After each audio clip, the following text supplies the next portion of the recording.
Salah satu hal yang membuat orang tua kita tuh renta adalah pada saat mereka itu pensiun, disuruh gak ngapa-ngapain. Penurunan kualitas hidup. Jadi apa-apa itu sakit, sendi sakit, pinggul sakit lah, ini sakit dan segala macam. Ke gym, hire personal trainer. Biar mereka itu dipantau, ada yang ngajarin dan segala macam. Begitu mereka itu mulai angkat beban, masa otot mereka makin kuat, udah otomatis tuh.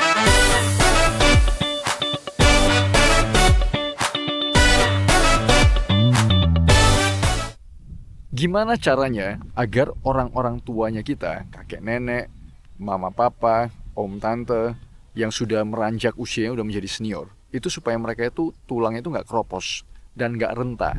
Sedikit-sedikit jatuh, pinggul patah. Lama-lama jatuh, tangan patah. Yang seperti itu loh. Gimana cara mencegahnya? Sebelum gua share cara pencegahannya, teman-teman harus tahu, salah satu hal yang membuat orang tua kita tuh renta adalah pada saat mereka itu pensiun, disuruh gak ngapa-ngapain. Lu ngerti gak? Disuruh udah duduk aja, nyantai aja, segala sesuatu itu dikerjain dan segala macam. Jadi mereka itu tidak beraktivitas fisik atau aktivitas fisiknya turun drastis.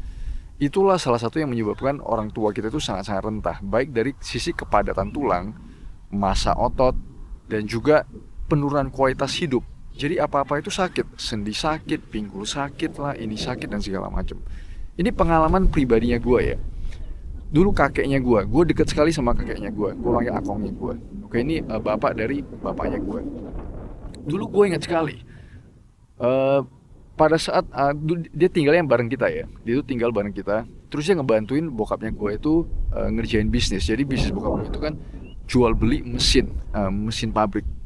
Jadi dia itu setiap hari ke gudang, bantu-bantu kerek mesin lah dan segala macam. Jadi aktivitasnya tinggi, walaupun dia itu gak ideal berat badan obesitas lah, rematik. Ya biasalah penyakit orang tua kalau sebenarnya makannya gak bener, kira-kira seperti itu. Tapi yang gue tahu adalah dia itu masih kuat pada saat itu. Naik turun tangga, rumah kita kan ruko, naik turun tangga itu 3 lantai, gak masalah, walaupun komplain sana sini. Tapi masih kuat. Tapi gue ingat sekali pada saat tiba-tiba dia tuh pensiun ya, karena amanya gue, berarti neneknya gue itu ngelihat mungkin dia kerjanya itu aduh berat lah, udah tua dan segala macam. Jadi dia tuh dibawa ke Pekanbaru, ke tempat om tantenya gue. Dan permasalahan dengan om tantenya gue itu kan ya biasalah, dia disuruh orang tua ya udahlah duduk aja, nggak usah ngapa-ngapain dan segala macam. Begitu aktivitas fisik akong gue itu menurun drastis, itu langsung dalam 6 bulan dia itu di kursi roda ya. Lu bayangin gak, dalam 6 bulan dari yang dulunya itu bisa naik turun tangga, walaupun dengan segala keterbatasan, kaki sakit dan segala macam, tapi masih kuat. Tapi begitu aktivitas fisik menurun drastis, dalam 6 bulan, gua inget sekali di kepala gua, langsung di kursi roda. Jadi itulah teman-teman, salah satu yang membuat orang tua kita renta adalah kurangnya aktivitas fisik. Begitu mereka pensiun, tanda kutip, mereka itu disuruh betul-betul pensiun, disuruh duduk. Jadi apa yang terjadi di situ? Begitu kita itu stop menggunakan ototnya kita, massa otot kita mengecil. Itu namanya sarkopenia, penurunan massa otot, terutama di orang tua. Selain dari penurunan massa otot, kita tahu kalau orang tua itu tulangnya rada keropos ya. Begitu massa otot turun, tulang itu menjadi keropos. Jadi banyak yang tidak sadar bahwa ada percakapan, conversation antara tulang dan otot. Begitu kita itu kasih massa, kasih beban, kasih resistance ke otot kita itu kan hypertrophy, dia membentuk otot, akhirnya memperkuat otot.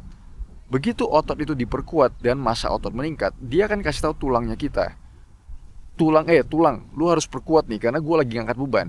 Jadi tulang kita itu makin kuat. Jadi otot yang ada, otot yang kuat dan massa otot yang tinggi itu akan otomatis memperkuat tulang. Itu ada namanya crosstalk. Jadi otot itu mengeluarkan sesuatu yang namanya itu myokines. Myokines itu adalah semacam chemical, semacam zat kimia yang dikeluarkan oleh otot untuk kasih tahu tulangnya kita untuk memperkuat. Itulah salah satunya. Dan teman-teman bisa ngelihat ini, gue mau share beberapa research paper yang teman-teman bisa baca dan segala macam. Ini semua tunjukin kalau orang tuanya kita angkat beban, resistance training, mau apapun itu, lu ngangkat barbel lah, lu ke gym, paling bagus sih ke gym sih. Bagi gua, ajak orang tua teman-teman ke gym, hire personal trainer, biar mereka itu dipantau, ada yang ngajarin dan segala macam. Begitu mereka itu mulai angkat beban, massa otot mereka makin kuat, udah otomatis tulang mereka itu kuat. Jadi kita udah nggak usah takut dimana mereka itu bakalan jatuh, patah tangan lah, patah pinggul lah, kaki sakit, harus harus ganti hip replacement, harus knee replacement, yang begitu-begitu udah bakalan menurun drastis. Dan kita kan tahu ya, teman-teman harus tahu, orang tua itu makin lama makin susah recover. Mereka itu makin makin gak kuat. Coba teman-teman bayangin, orang tua yang mungkin kesehatan metaboliknya udah gak gitu bagus, tiba-tiba patah tulang atau jatuh harus hip replacement atau tangan patah dan segala macam. Mereka menjalani operasi yang tidak kecil, itu operasi major termasuk. Apa yang terjadi? Mereka sudah susah recover, metabolik kesehatan mereka juga udah mulai turun, gampang terinfeksi karena immune system yang juga udah drop karena usia dan segala macam. Apa yang akan terjadi? Kan udah otomatis makin lama makin makin rentan, dan udah otomatis tingkat keberhasilan dari operasi itu akan menurun drastis. Jadi lu harus physical activity nomor satu adalah angkat beban, resistance training, itu udah nomor satu. Tidak ada yang bisa mengalahkan resistance training. Seberapa efektifnya resistance training untuk kesehatan tulang dan otot untuk orang-orang tuanya kita. Jangan takut, teman-teman. Begini loh, kadang gue ngelihat ya, kita kadang ngelihat orang tua kita, oh kasihan udah tua gini-gini segala macam. Bukan itu sebenarnya mindsetnya kita. Justru dengan kita itu tidak membiarkan mereka itu beraktivitas, ngangkat beban yang ada yang sesuai dengan kemampuan ya, angkat beban, perkuat massa otot dan massa tulang.